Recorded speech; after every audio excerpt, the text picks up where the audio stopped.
함께 보실 하나님 말씀 고린도전서 3장 1절부터 15절까지 말씀입니다.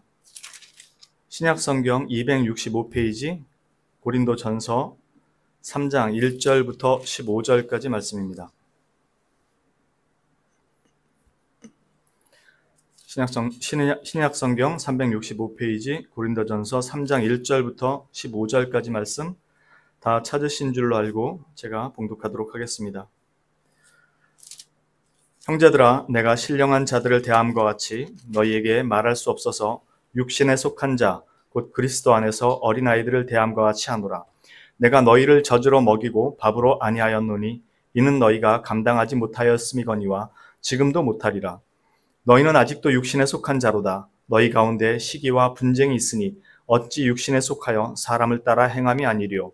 어떤 이는 말하되 나는 바울에게라 하고 다른 이는 나는 아볼로에게라 하니 너희가 육의 사람이 아니리요. 그런즉 아볼로는 무엇이며 바울은 무엇이냐? 그들은 주께서 각각 주신 대로 너희로 하여금 믿게 한 사역자들이니라. 나는 심었고 아볼로는 물을 주었으되 오직 하나님께서 자라나게 하셨나니 그런즉 심는 이나 물 주는 이는 아무것도 아니로되 오직 자라게 하시는 이는 하나님뿐이니라. 심는 이와 물 주는 이는 한 가지이니 각각 자기가 일한 대로 자기의 상을 받으리라. 우리는 하나님의 동역자들이요 너희는 하나님의 밭이요 하나님의 집이니라. 내게 주신 하나님의 은혜를 따라 내가 지혜로운 건축자와 같이 터를 닦아두매 다른 이가 그 위에 세우나 그러나 각각 어떻게 그 위에 세울까를 조심할지니라. 이 닦아둔 것 외에 능히 다른 터를 닦아둘 자가 없으니 이 터는 곧 예수 그리스도라. 만일 누구든지 금이나 은이나 보석이나 나무나 풀이나 짚으로 이 터 위에 세우면 각 사람의 공적이 나타날 터인데 그날이 공적을 밝히리니 이는 불로 나타내고 그 불이 각 사람의 공적이 어떠한 것을 시험할 것임이라. 만일 누구든지 그 위에 세운 공적이 그대로 있으면 상을 받고 누구든지 그 공적이 불타면 해를 받으리니 그러나 자신은 구원을 받되 불 가운데서 받은 것 같으리라. 너희가 하나님의 성전인 것과 하나님의 성령이 너희 안에 계시는 것을 알지 못하느냐? 누구든지 하나님의 성전을 더럽히면 하나님이 그 사람을 멸하시리라. 하나님의 성전은 거룩하니 너희도 그러하니라. 아멘. 저희가 고린도전서를 계속 살펴보고 있는데요. 오늘 말씀 나오는 말씀의 이 내용이 앞에 부분과 중첩되는 부분이 좀 있습니다. 예를 들어서 내가 신령한 자에게 말함과 같이 그러면서 또 이어서 너희는 육신에 속한 자로다 이렇게 말하는 부분이 이미 앞에 나오죠. 그 앞에 15절에 보면 2장 15절에 보면 신령한 자는 모든 것을 판단하나 이렇게 나오고 14절에는 육에 속한 사람은 하나님의 성령의 일들을 받지 않으니 이러면서 비슷한 말들이 한번 반복돼서 나옵니다. 그리고 1장 21절에 보면 하나님의 지혜에 있어서는 이 세상이 자기 지혜로 하나님을 알지 못하므로 이러면서 하나님께서 전도에 미련한 것으로 믿는 자들을 구원하기를 기뻐하셨다라는 그 지혜에 대한 내용이 나옵니다. 그래서 세상의 지혜와 하나님의 지혜에 대한 내용이 나오는데요. 그 내용이 2절에도 똑같이 나오죠. 그래서 2장 1절에 형제들아 내가 너희에게 나아가 하나님의 증거를 전할 때 말과 지혜의 아름다운 것으로 아니하였나니 그러면서 이 지혜는 세상 지혜라는 이야기를 하면서요. 5절에 너희 믿음이 사람의 지혜에 있지 아니하고 다만 하나님의 능력에 있게 하려 하였노라. 그래서 믿음이 하나님의 능력으로부터 나온다라는 사실을 이야기합니다. 그러면서 6절에는 어떻게 넘어가냐면 반전돼서 그러나 우리가 온전한 자들 중에서는 지혜를 말하노니 그러면서 이 세상의 지혜가 아니라 내가 말하고자 하는 것은 하나님의 지혜다라고 이렇게 이야기를 합니다. 그러면서 3절에 나오는 내용도 이제 너희가 알고 있는 그 내용에 대해서 세상의 지혜가 아닌 하나님의 지혜에 대한 것을 너희가 잘 모른다라는 입장에서 이야기를 하고 있습니다. 그리고 이제 진행돼서 나오는 내용들이 누구든지 그리스도 위에 그리스도의 교회를 세울 때 어떻게 세울지를 조심하라는 내용으로 이야기가 진행이 됩니다. 그러니까 하나님의 지혜에 대한 내용이 3장까지도 연속성을 가지고 가고 있거든요. 그 내용이 사실 이 3장에 나오는 중요한 핵심 중에 하나입니다. 왜 그랬냐면 이미 1장부터 바울 사도가 아볼로파와 게바파, 바울파와 그리스도파로 너희가 나눠져 있다라는 사실에 대해서 너희가 바른 참된 지혜를 알지 못하고 있다라는 의미에서 그렇게 얘기를 하거든요. 오늘 저희가 이 살펴보는 말씀의 주된 핵심은 공적이 있느냐 없느냐의 문제가 아니고 무엇이 진짜 공적을 바르게 만들어내느냐가 그 핵심이 되는 것이고, 그 핵심의 내용은 우리가 하나님에 대한 바른 지혜가 없이는 바른 하나님의 교회를 세울 수 없다라는 것을 이야기하고 있습니다. 그리고 뒤에 가서는 이 내용이 오늘 제가 15절까지라고 그랬는데 잘못 말씀드렸어요. 17절까지인데 16, 17절은 너희가 하나님의 성전인 것을 알지 못하느냐로 가서 이 부분이 단지 교회를 세우는 부분에 관련된, 즉 하나의 공동체적 개념의 신앙 공동체의 교회를 세우는 개념이 아니라 더 나아가서 성도 한 사람 한 사람이 어떻게 자신을 그리스도 앞에 그리고 그리스도 위에 세울 것인가에 대한 내용도 같이 포함하고 있음을 알게 됩니다. 이제 3장 1절부터 한번 말씀을 이렇게 하나씩 볼게요. 형제들아, 내가 신령한 자들을 대함과 같이 너희에게 말할 수 없어서 육신에 속한 자 곧 그리스도 안에서 어린아이들을 대함과 같이 하노라 라고 하는데, 여기서 내가 신령한 자들을 대함과 같이 너희를 대할 수 없어서 너희를 육신에 속한 자 곧 그리스도 안에서 어린아이들과 같이 너희를 대한다 이렇게 얘기해요. 전에 말씀드린 것처럼 2장에서는 거듭나지 않은 사람에 대해서 육에 속했다고 표현을 하고 거듭난 사람을 신령한 자라고 얘기했는데, 지금 3장에서는 형제들에게, 즉 믿는 형제들에게 대해 이야기하면서 믿음이 성숙한 자들을 신령한 자라고 얘기하고, 아직 믿음이 성숙하지 못한 그리스도 안에서 어린아이와 같은 사람들을 육신에 속한 자라고 얘기해요. 그러니까 지금 여기서 육신에 속한 자와 신령한 자를 이야기할 때는 2장에 있는 거듭난 자와 거듭나지 않은 자의 의미로 이야기하는 것이 아니라는 것, 즉 신앙적 성숙이 필요한 사람들이 있다라는 것. 그런데 고린도 전서에 나오는 이 고린도 교인들은 대단히 신앙이 미성숙했던 사람들이다라고 얘기를 해요. 그런데 재밌는 건 고린도 교회는 많은 사람들이 많은 은사들을 가지고 있었어요. 그러니까 내가 이 은사를 가졌다라는 게 신앙의 성숙, 나의 영적인 탁월함, 이런 걸 증명하는 도구가 아니라는 거예요. 그건 저 뒤에 가서 나중에 보게 될 거예요. 그러니까 내가 방언을 한다, 치유의 은사가 있다, 무슨 예언의 은사가 있다, 이 고린도 교회에 나왔던 이 은사들 중에 뭔가를 가지고 있다라는 게 내가 너보다 낫다, 나의 신앙이 너보다 낫다라는 것을 이걸로스로 증명한다라고 생각하는 것 자체가 매우 미성숙한 성도들이나 할 이야기라는 거예요. 더군다나 지금 바울 사도는 너희가 팔을 나눴다라는 사실에 대해서 너희가 이같이 어린아이처럼 어리석으냐라고 얘기해요. 지금 저희가 보는 내용 중에서 뭐라 그러냐면, 3절에 너희는 아직도 육신에 속한 자로다. 너희 가운데 시기와 분쟁이 있으니 어찌 육신에 속하여 사람을 따라 행함이 아니요. 어떤 이는 말하되 나는 바울에게라 하고 다른 이는 나는 아볼로에게라 하니 너희가 육의 사람이 아니리요? 그렇게 바울 사도가 하는 얘기가 그겁니다. 팔을 나누고 있는 너희가 지혜롭다고 하는지 모르겠는데 이게 너희가 아주 미성숙하다는 증거다라고 얘기를 하는 거거든요. 이 사람들은 왜 이걸 나눴냐면, 내가 자신들이 구원을 받았을지라도 이 구원에 대한 지혜를, 비록 그리스도께로부터 은혜를 받아서 구원의 자리에 왔을지라도 바울이니 게바니 하는 사람들의 그 복음에 대한 가르침을 자기들의 지혜로 판단하고 이해해서 이것이 더 나은 하나님께서 보내신 종들의 권위를 가진 것이라고 자기네들이 그것으로 판단하고 있다는 거죠. 그것 자체가 너희가 매우 미성숙하고 어리다라는 증거라는 거예요. 지난주에도 말씀드린 것처럼 구원받는 데에만 하나님의 은혜가 필요한 것이 아니라 하나님의 말씀으로 성화되어 가는 모든 과정에도 하나님의 은혜가 필요해요. 근데 이건 그냥 단지 성령께서 내 안에서 일하셔가지고 나를 바꿔놓는 것이 아니라 말씀을 가지고 일하시기 때문에 내가 말씀에 대해서 무지하다는 것 자체가 내가 여전히 성화에 대해서 무디고 더딘 자라는 것을 방증하는 것이거든요. 그러니까 하나님의 말씀에 대해서 지혜롭지 못한 자가 미성숙한 자라는 것을 바울 사도가 지금 가르치고 있는 거예요. 히브리서 5장 13절 14절에 보면요, 12절에 보면 이렇게 되어 있습니다. 때가 오래되었으므로 너희가 마땅히 선생이 되었을 터인데 너희가 다시 하나님의 말씀의 초보에 대하여 누구에게서 가르침을 받아야 할 처지이니 단단한 음식은 못 먹고 젖이나 먹어야 할 자가 되었도다. 이는 젖을 먹는 자마다 어린아이니 의의 말씀을 경험하지 못한 자요.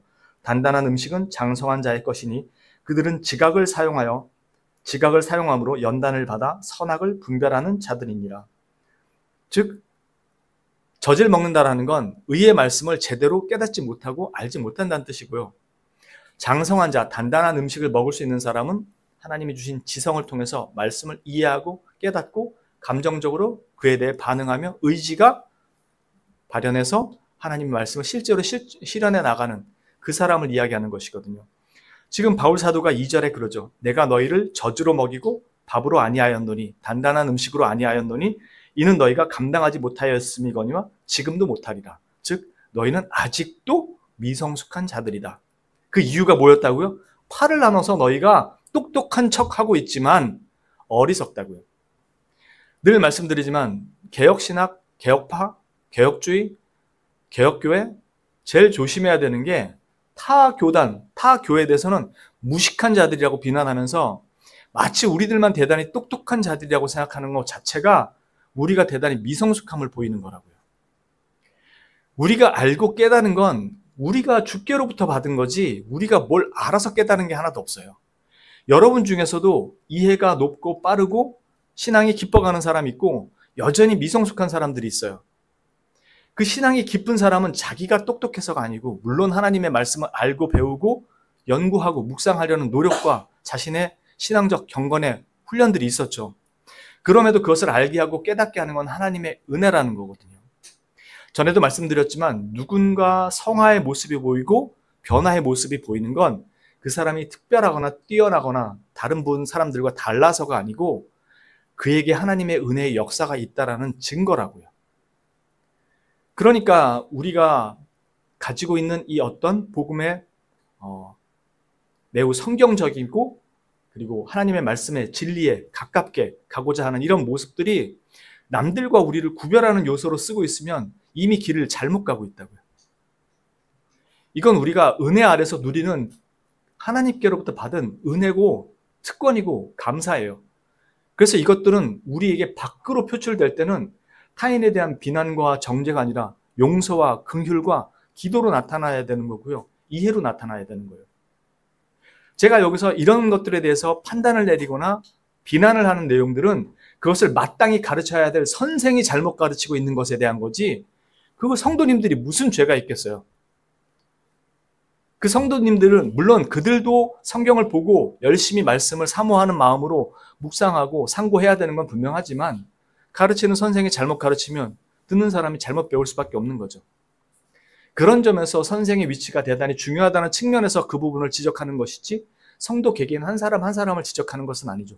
당연히 그 선생된 목사도 교사도 신학자도 그 사람 개인을 비난하고 비판하는 것이 아니라 그 사람이 가진 위치가 그럴 수 없는 위치이기 때문에 그것에 대한 조심함을 경고하고 이야기하는 것이죠.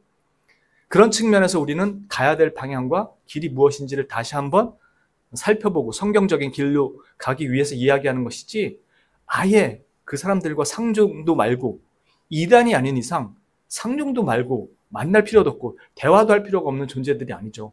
같이 그들과 하나님의 은혜를 나눠야 되죠. 아볼로파, 게바파, 바울파 이건 어떤 측면에서는 교회의 다양성이에요. 교회는 다양한 모습으로 성장하고 세워져 갈 수 있어요. 그러나 통일성을 주는 유일한 그 근거는 바로 예수 그리스도의 터 위에 세워졌다는 거거든요. 그래서 바울이 자기가 심고 물을 아볼로가 줬다 그래요. 게바가 심고 아볼로가 물을 줄 수도 있고요. 그건 얼마든지 가능한 거죠. 자라나게 하시는 이는 하나님이시니까. 그 성숙을 이끄는 분은. 그러니까 교회가 그 위에 다양성을 가지고 세워질 수 있어요. 그러나 그 다양성은 어디에 기초하는가라고 했을 때 너희가 참된 지혜가 아직도 없다라는 것을 앞에서부터 계속 나오는 이야기 속에 반복되고 있는 거예요. 여기서 그들이 지혜가 없다? 이 지혜가 무엇인지를 우리가 알 수 있으면 교회를 세우는데 바른 교회의 모습으로 세워질 수 있겠죠. 바울 사도가 얘기하는 건 그겁니다. 아볼로나 게바나 바울, 이 사람들은 그저 하나님의 종, 하나님의 부르심을 받은 사람들이다. 그러니까 참된 지혜라는 것은 하나님과 그리스도를 바로 아는 것에서 이 참된 지혜가 나온다는 것이고요. 지금 바울이 아볼로나 게바나 바울 자신을 얘기했을 때는 자신들은 보냄받은 사람이라는 걸 얘기하고 있는 거예요.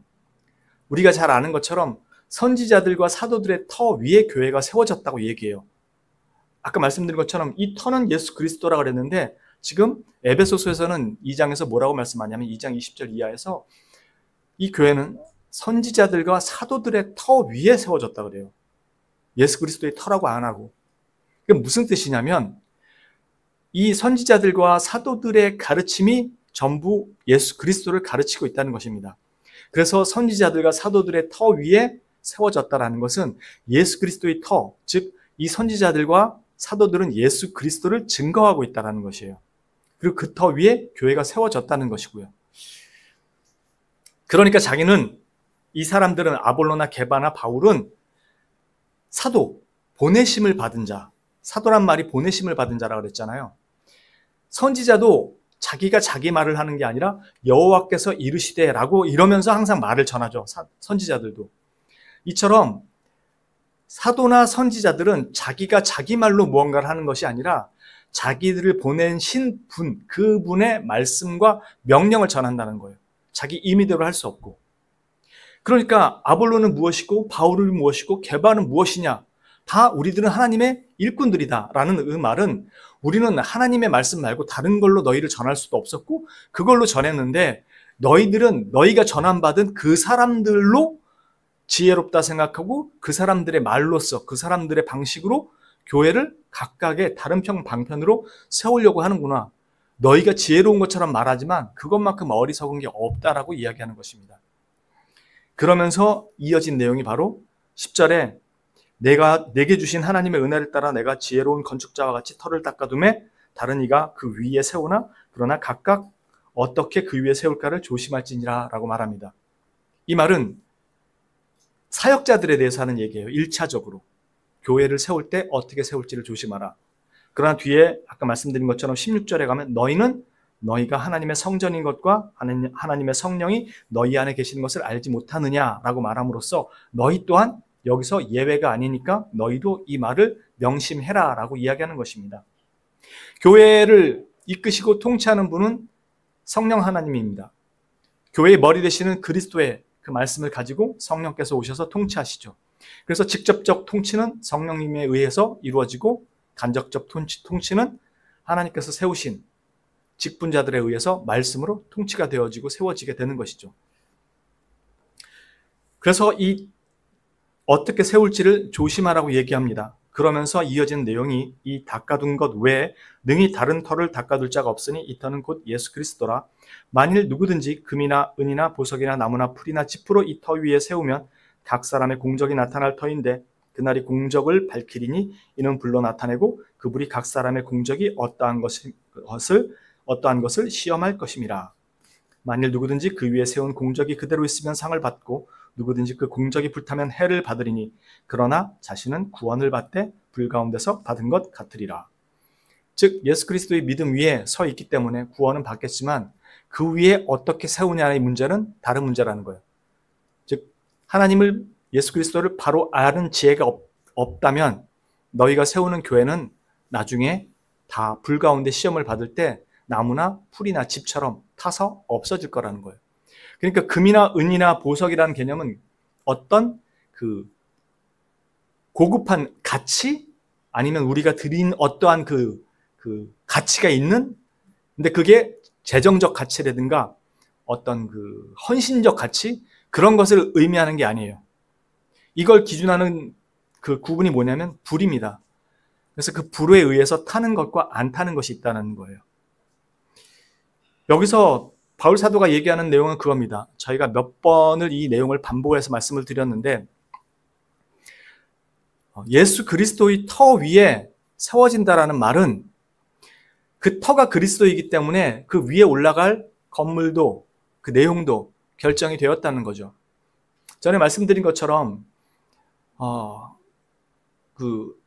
우리나라에서 지금 제일 높은 게 롯데월드 그 빌딩인가요? 그게 제일 높죠, 우리나라에서는. 그만큼의 건물을 올릴 때 지하로 뭐 3, 4층 파고 그 위에 건물을 올리지는 않죠. 그러면 그대로 다 쓰러지니까. 만약에 가로로 긴 건물을 세우는데 밑에 기둥을 이렇게 파지는 않겠죠. 동그란 건물을 올릴 때 동그란 그 기둥을 받고 기초를 놓지 다른 방식의 그 기초를 놓지 않잖아요. 그 말은 바꿔 말하면 기초가 어떻게 놓이느냐에 따라서 올라갈 건물은 결정이 되어 있다는 거거든요. 그러니까 예수 그리스도의 터 위에 무엇인가 세워진다고 할 때는 예수 그리스도와 상관없는 그 무엇이 올라가질 않아요. 반드시 그리스도께서 말씀하신 그 무엇과 관련된 그것이 올라가는 것이죠. 그래서 바울 사도는 이 예수 그리스도의 터 위에 너희가 세울 때 조심하라고 얘기하는 것은 너희 것으로 세우는 것이 아니라는 것을 이야기하는 것이거든요. 그런 의미에서 금이나 은이나 보석이라는 것은 나중에 불로 시험을 받을 때 안 타는 것, 즉 그리스도께서 말씀하신 그것에 의해서, 그러나 자기 생각대로 자기 방식대로 교회를 세운 사람은 지금은 흥왕하는 것처럼 보일지 모르지만 마지막 날에 그 공적을 시험할 때는 다 타서 없어지는 나무와 풀 같을 것이라는 것입니다.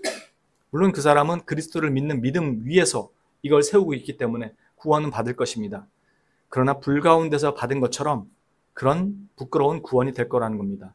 여러분들 불 났을 때 짐 챙겨 갖고 나오시나요? 목욕탕에서 불을 나면 여러분들 옷 챙겨 입고 나오시나요? 위아래만 가리고 나오잖아요. 얼굴 가리고 밑에 가리고 부끄럽게 뛰쳐나오잖아요. 불 가운데서 구원을 받는다라는 건 이 불이라는 게 이제 정결과 심판의 의미를 가지고 있지만 불 가운데서 구원받는다라는 것은 그런 말이거든요. 여기서는 부끄러운 가운데 구원을 받을 것이다. 그때 가서 주님한테 내가 주의 이름으로 선지자 노릇하고 주의 이름으로 귀신 쫓아내고 주의 이름으로 많은 권능을 행했지 않았습니까? 라는 게 의미 없게 될 거라는 겁니다. 이건 대단히 사실 중요한 거예요. 왜냐하면 늘 말씀드리지만 어떤 사람은 오직 진짜 신은 하나님밖에 없어 라고 해서 하나님을 믿습니다. 주 예수 그리스도를 믿습니다. 근데 믿을 때 어떻게 믿는다고요? 이방신을 섬기던 그 모습 그대로 그냥 하나님을 섬겨요. 그게 신을 잘 섬기는 건 줄로 생각하고, 이런 우리의 그릇된 열심, 종교적 열심이 자신이 교회를 세울 때 그렇게 세울 수도 있다는 겁니다. 그리고 이것이 우리는 성령님이 거하시는 성전이기 때문에 그리스도를 모퉁이 돌로 하는 성전으로 그 옆에서 함께 지어져 가고 있는 성전이기 때문에 종교적 열심으로 짓는 성전은 잘못된 방식으로 짓고 있게 된다는 거죠. 이 말씀이 우리에게 좀 더 구체적으로 어떻게 말씀하고 계시는지를 이미 전에 말씀드렸지만 저희가 마태복음 7장에 가서 한번 같이 살펴볼게요. 신약성경 10페이지 정도 될 겁니다. 마태복음 7장으로 가서 한번 함께 보겠습니다.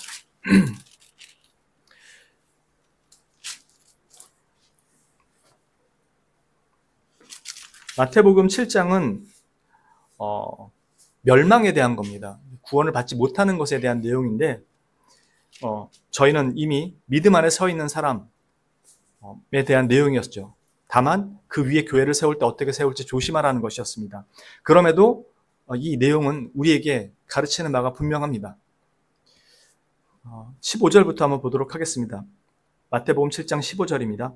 거짓 선지자들을 삼가라. 양의 옷을 입고 너희에게 나오나 속에는 노략질하는 일이라. 그들의 열매로 그들을 알지니 가시나무에서 포도를 또는 엉겅퀴에서 무화과를 따겠느냐.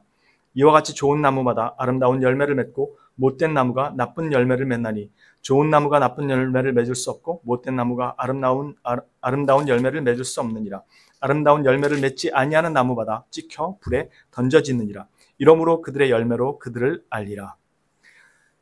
이건 거짓 선지자들에 대한 내용이죠. 그래서 거짓 선지자들은 이미 건물을 올릴 때부터 그리스도의 터 위에 세우는 게 아니라 다른 곳에 세워요. 그래서 이 이야기는 다른 곳에 세우는 이야기가 주된 핵심입니다. 그럼에도 이 이야기가 우리에게 시사하고 가르치는 바가 있기 때문에 이 말씀을 보는 것입니다. 계속해서 보겠습니다. 나더러 주여 주여 하는 자마다 천국에 들어갈 것이 아니요 다만 하늘에 계신 내 아버지의 뜻대로 행하는 자라야 들어가리라. 그날에 많은 사람이 나더러 이르되 주여 주여 우리가 주의 이름으로 선지자 노릇하며 주의 이름으로 귀신을 쫓아내며 당신의 이름으로 많은 권능을 행하지 아니하였나이까 하리니 그때 내가 그들에게 밝히 말하되 내가 너희를 도무지 알지 못하니 불법을 행하는 자들아 내게서 떠나가리라 하리라. 그러므로 누구든지 나의 이 말을 듣고 행하는 자는 그 집을 반석 위에 지은 지혜로운 사람 같으리니 비가 내리고 창수가 나고 바람이 불어 그 집에 부딪히되 무너지지 아니하나니 이는 주추를 반석 위에 놓은 까닭이요 나의 이 말을 듣고 행하지 아니하는 자는 그 집을 모래 위에 지은 어리석은 사람 같으리니 비가 내리고 창수가 나고 바람이 불어 그 집에 부딪힘에 무너져 그 무너짐이 심하니라. 이 말씀이 우리가 알고 있는 그 말씀처럼 행함이 있고 없고의 유무처럼 우리가 많이 들었지만 그런 의미가 아니라고 거듭 말씀을 드렸습니다. 이 말씀은 행함이 있고 없고가 아니라 무엇을 행했느냐에 대한 문제입니다. 나더러 주여 주여 하는 자마다 다 천국 들어갈 것이 아니라 다만 내 아버지의 뜻대로 하늘에 계신 내 아버지의 뜻대로 행하는 자야 들어가리라. 그런데 그날에 많은 사람이 와서 나더러 이르되 여기 우리 말로는 주여라고 되어 있지만 원문은 당신의 이름입니다. 헬라어 원문은 당신의 이름으로 선지자 노릇하고 즉 당신의 이름으로 하나님의 말씀을 전하고 당신의 이름으로 악한 영들도 쫓아내고 당신의 이름으로 많은 권능을 행했지 않았습니까? 그런데 왜 나를 모른다고 하십니까? 예수님은 그때 내가 그들에게 밝히 말하노니 내가 너희를 도무지 알지 못하니 불법을 행하는 자들아 내게서 떠나가리라 하리라 라고 말씀합니다. 이 사람들한테 뭐라고 얘기하는 거냐면 너희가 행하지만 불법을 행했다고 얘기합니다. 그러면서 밑에 반석과 모래 위에 짓는 집에 대한 내용을 이야기하시는 거예요. 그러므로 누구든지 나의 이 말을 듣고 행하는 자는 그 집을 반석 위에 짓는다고 했지만 저번에 말씀드린 것처럼 이 원문 자체는 나의 이 말들을 듣고 복수입니다. 나의 이 말들을 듣고 그것들을 지시대명사가 있어요. 투투스라는 나의 이 말들을 듣고 그것들을 행하는 자는 반석 위에 집을 지을 것이라고 얘기합니다. 그러나 뒤에 가서 나의 이 말들을 듣고 그것들을 행하지 않는 자는 모래 위에 집을 지을 것이라고 얘기합니다. 즉 불법을 행했기 때문에 그들은 집이 있어요. 각자의 집을 짓는다고요.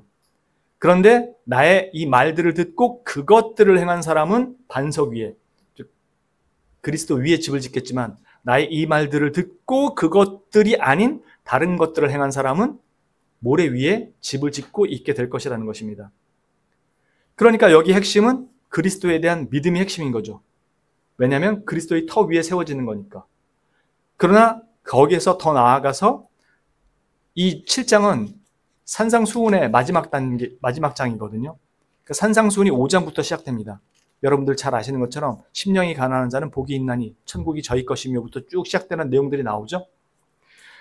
즉 내가 너희에게 가르쳤던 그 내용, 그것들을 행하지 않고 자신이 생각해서 이것을 하나님을 섬기는 것이다, 이것이 여호와를 섬기는 것이다 라고 생각하고 그 일들을 행했던 사람들은 모래 위에 집을 짓게 될 것이라는 것이죠. 그 사람들이 지금 누구예요? 5장에서 얘기하는 게 바리새인들이죠. 이 사람들은 누구보다 율법을 열심히 지키려고 했던 사람들이라고 얘기했죠. 그러나 그들은 그리스도와 아닌 그리스도의 터 위에, 믿음 위에 그것을 세우는 것이 아니라 자기의 행위 위에 세우려고 했고, 그들이 가진 행위는 율법을 넘어가지 않는 것으로 그들의 행위를 지킨 것으로 생각하는 매우 하나님의 복음에 대해서 반쪽짜리 정도밖에 안 되는 그런 이해밖에 없었던 사람들이었습니다.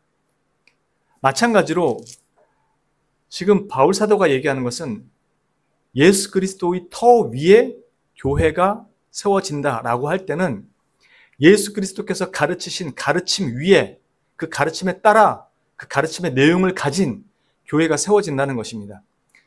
그러므로 자신이 믿음을 가지고 그리스도 위에, 터 위에 교회를 세울지라도 자신의 생각과 자신의 계획대로 세운 그 교회는 마지막 날에, 그때까지는 번듯하게 남아있어 보일지 몰라도 마지막 날에는, 여기 말씀하시는 그 날에, 이때는 마지막 심판의 날이거든요. 그때는 분명히 각 사람들이 행한 그 공적대로 심판을 받을 것이고, 그 불에 의해서 타지 않고 남는 공적이 있을 것이고, 다 타서 없어지는 공적이 있을 것이라는 거예요. 그래서 우리가 교회를 세울 때 우리는 이런저런 세속적 방법, 세속적 프로그램, 이런 것들을 도입해서 교회를 흥왕시키기 위한 그런 방식으로 교회를 세우려고 하지 않는 이유가, 교회는 하나님의 말씀에 의해서 성령님의 통치를 따라 하나님께서 말씀하시고 주신 그 하나님의 정치 원리와 통치 원리를 따라 세워가는 것이라고 믿기 때문에 저희는 이 말씀 위에 교회를 세우려고 힘을 쓰는 것입니다. 물론 그 와중에는 저희가 할 수 있는 여러 가지 방식들이 있죠. 성경에 그것을 미주알 고주할 일들이 다 거론하지 않습니다. 우리에게 주신 지성과 또 그 시대에 맞는 여러 가지 이해들을 통해서 하나님의 말씀에 기초해서 그에 맞는 것들을 찾아갈 수 있게 하셨습니다. 그러나 그것이 세속적인 방식과 방법에 의존하기 시작하면 교회는 다른 방식의 건물을 짓고 있게 되는 것이죠. 그런 측면에서 아무리 그럴듯한 교회를 세우고 그럴듯한 건물을 지었을 뿐만 아니라 많은 사람이 모이는 교회가 되었을지라도 하나님의 말씀에 따라 세워진 교회가 아니라면 마지막 날에는 그것이 다 공적을 따라 시험받는 그날에 불타고 없어질 것이라는 것입니다. 교회는 거룩한 그리스도의 머리로 하는 그 몸된 지체에 우리가 덧붙여진다고 말씀을 드렸어요. 우리가 만들어서 하나님 앞에 갖다 바치는 게 아니에요. 그러니까 우리 방식대로 우리가 원하는 방식을 따라서 우리가 생각한 교회를 그렇게 만들 수 있는 게 아니에요.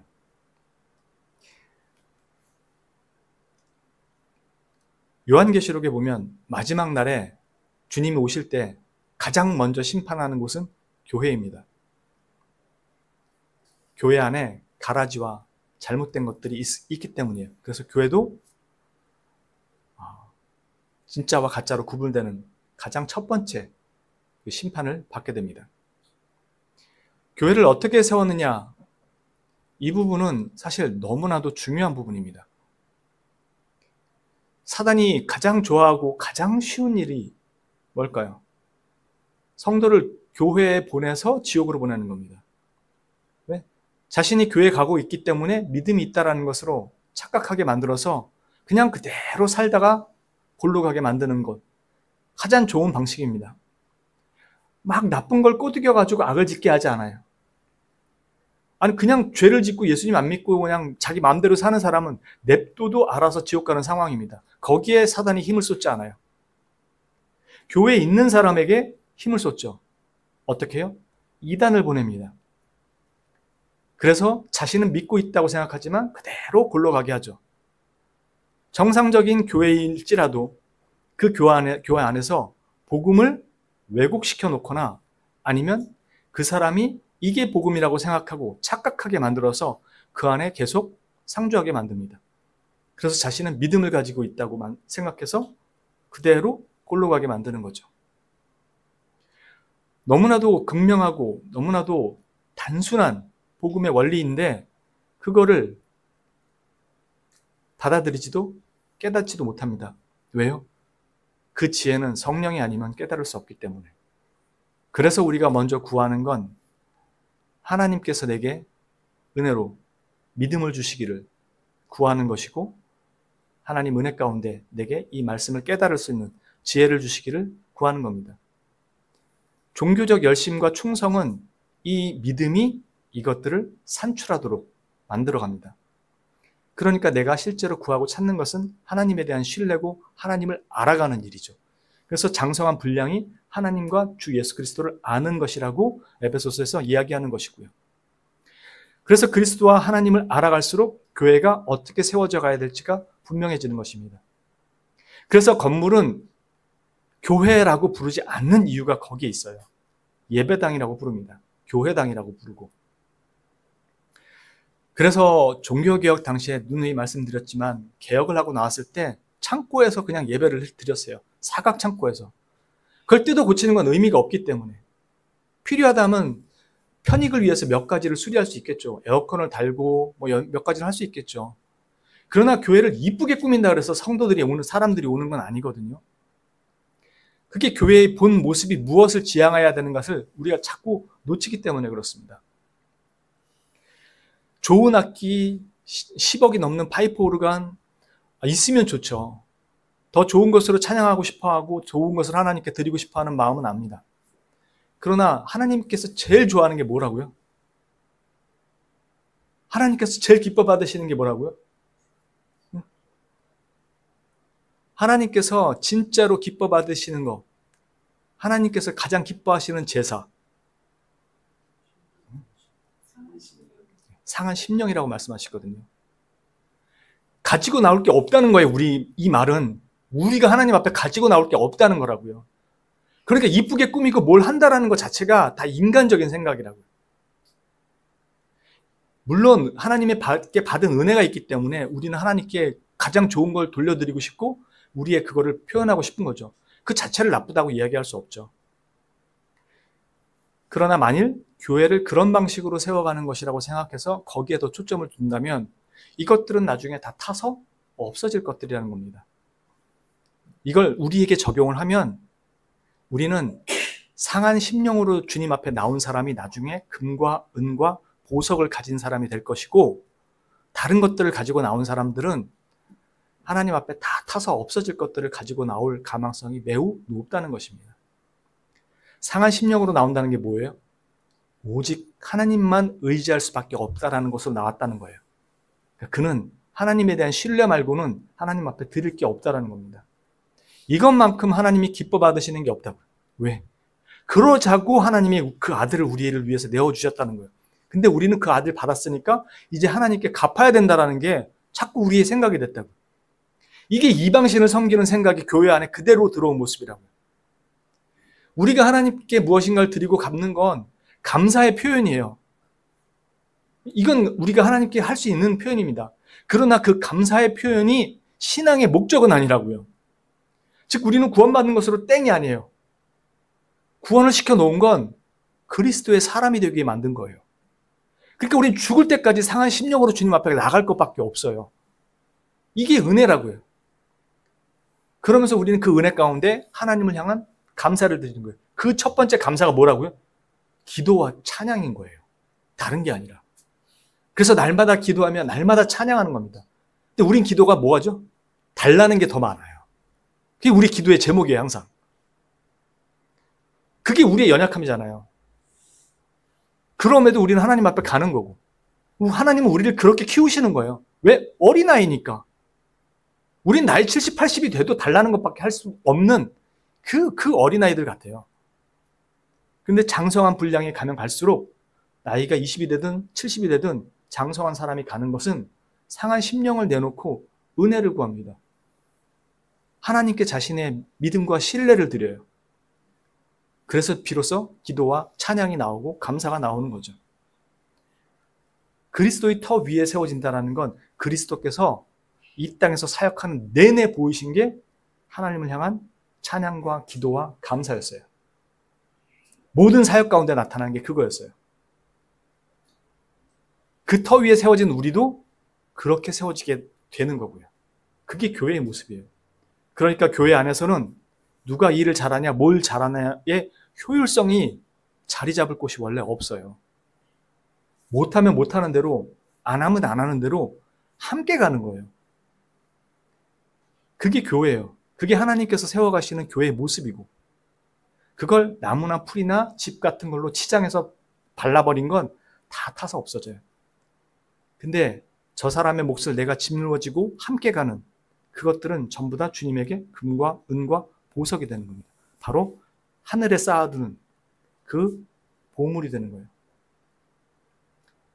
그래서 내가 그리스도인이 된다는 거, 하나님의 사람이 된다는 건 내가 수고하고 노력한 만큼, 애쓴 만큼 거기에 대한 단순한 보상의 개념을 훨씬 넘어가요. 그래서 우리는 내가 이렇게 수고하고 애썼는데 돌아오는 것 없다. 불평불만만 많다. 아니면 하면 할수록 일만 많아진다. 아니면 교회에서 뭐 했더니 일만 계속 시키더라. 이런 것과는 전혀 다른 개념이에요. 하나님은 있는 자, 가진 자가 더 많은 것들을 거둔다고 말씀하시잖아요. 그 말은 그가 힘겹고 되게 어려운 역경의 자리에 있을 때 그를 훈련하심으로 말미암아 그 속에서 얻는 유익들이 더 풍성하게 하세요.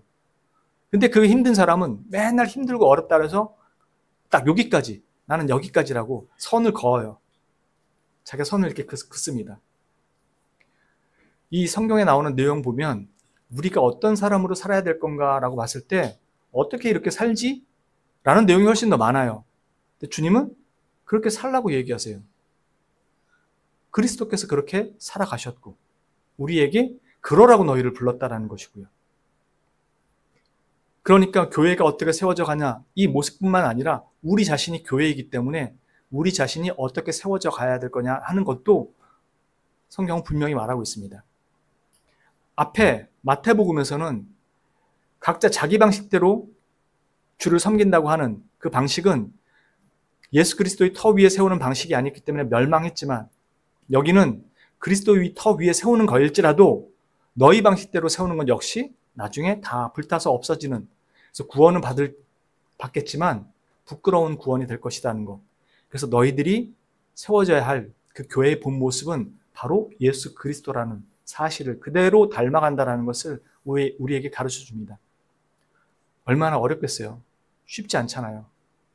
꼭 멀리 나가서 목숨을 걸어야지만 위대한 것이 아니잖아요. 왜냐하면 우리가 가정을 지키고 이끌어가는 것 자체가 되게 고통이거든요. 자녀 키우는 것도 그렇고 말 안 듣는 신랑 그 뒤치다거리 해주는 것도 아주 고통이고, 말이라도 잘 들어. 다 지고지 피우잖아요, 남편들. 눈 크게 뜨지 마세요, 사모님. 마치 넌 너야 이러는 표정이네. 우리가 다 그렇죠. 그 인생을 살아가야 되는 거거든요. 그 인생을 어떻게 사느냐에 의해서 그 사람의 공적이 남는다는 겁니다. 그게 우리의 공적이 될 수 없음에도 하나님은 그걸 공적으로 인정하신다는 거고요. 그게 바로 예수 그리스도 터 위에 우리가 놓여졌기 때문에 그렇다는 것입니다. 그런데 이것이 우리에게 은혜이고 복인 건, 이 모든 것들을 가능하게 하신 분이 그리스도이기 때문에 그리스도 터 위에 세워졌다는 말은 이것들 역시도 그리스도 안에서 가능하게 만들어 가시겠다라는 것이 하나님의 은혜의 약속입니다. 그렇게 우리는 새롭게 각성하며 그리스도의 사람으로 바뀌어 나갈 것입니다. 또 바뀌어 나가야 되고요. 저와 여러분은 바로 이 믿음의 주여 온전케 하시는 이 그리스도 예수의 터 위에 세워졌기 때문에 그분을 바라보고 미련하고 연약한 와중에도 갑니다. 그리고 하나님께서 이루실 겁니다. 그걸 믿고 여러분들이 한 걸음씩 주님 앞으로 더 신실하게 나아가는, 순종하는 하나님의 거룩한 백성 되시기를 주님의 이름으로 축원합니다. 기도합니다. 참으로 거룩하시고 놀라우신 주님, 하나님께서 부족하고 연약할 뿐만 아니라 완악하고 미련한 저희를 부르셔서 하나님의 지혜를 알게 하시고 하나님의 교회가 되게 하시고 그 위에 하나님의 교회로서 세워져 가고 성장하게 하셨음을 다시 한번 확인합니다. 주님, 우리의 이 모든 미련함과 완악함 속에서도 주님의 지혜를 가르치시고 깨닫게 하셔서 하나님의 거룩한 교회로, 하나님의 거룩한 성전으로 지어져 갈 수 있도록 인도하시고 붙들어 주옵소서. 우리의 모든 삶을 주님께 의탁드리고 나아가는 참된 믿음의 하나님의 거룩한 백성 되기를 소망하고 그리하여 주실 줄로 믿고 감사드리오며, 거룩하신 우리 구주, 그리고 우리의 유일한 구속주 되시는, 또 인도주 되시는 구주 예수 그리스도 이름 받들어 감사드리며 기도합니다. 아멘.